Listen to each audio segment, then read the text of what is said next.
Voters are already seeing applications for absentee ballots, but those are only good for the August primary. But there is a push to allow absentee ballots in November as well. Channel 3 Eyewitness News reporter Mike Savino is live at the Capitol. And Mike, is everyone on board with this?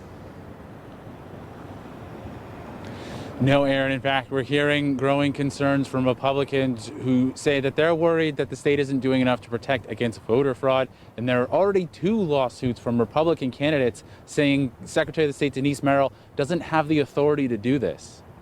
We want to make sure that people know that they can vote by absentee in this very specific time. Registered Democrats and Republicans should be seeing absentee ballot applications in the mail. Governor Ned Lamont allowing voters to vote by absentee ballot in the August 11th primaries. Secretary of State Denise Merrill is seeking legislative approval to continue that for the November general election. And I just feel so strongly that we need to make sure no one has to make a choice between not voting and being safe. Lawmakers are expected to take up the issue at a yet-to-be-scheduled special session.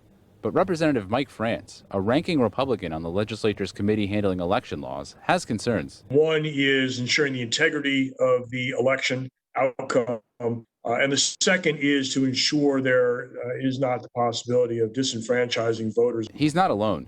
2 groups of Republican candidates have filed lawsuits in state court. Connecticut has strict reasons why someone can request an absentee ballot. Both lawsuits say Merrill lacks the authority to add COVID-19, even for the primary. One of the lawsuits says that if not overturned, Merrill's opinion will have an adverse impact on the fairness of Connecticut's electoral process. Republicans say the state doesn't have enough safeguards against voter fraud. So I would say no, we do not have those protections in place. Studies have found voter fraud is very rare.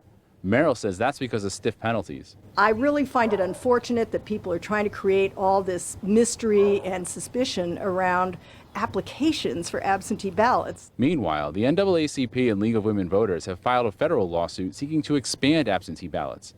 They say not doing so violates the constitutional rights of those facing higher risks during the pandemic. Now, France also says he thinks there's plenty that Connecticut can do to make its polls safe, but Merrill says it's about making voters feel like it's safe to go out. She's also worried about volunteers. In a typical year, a large number of the people who volunteer to work at polling places tend to be older. Reporting live from the Capitol, Mike Savino, Channel 3 Eyewitness News.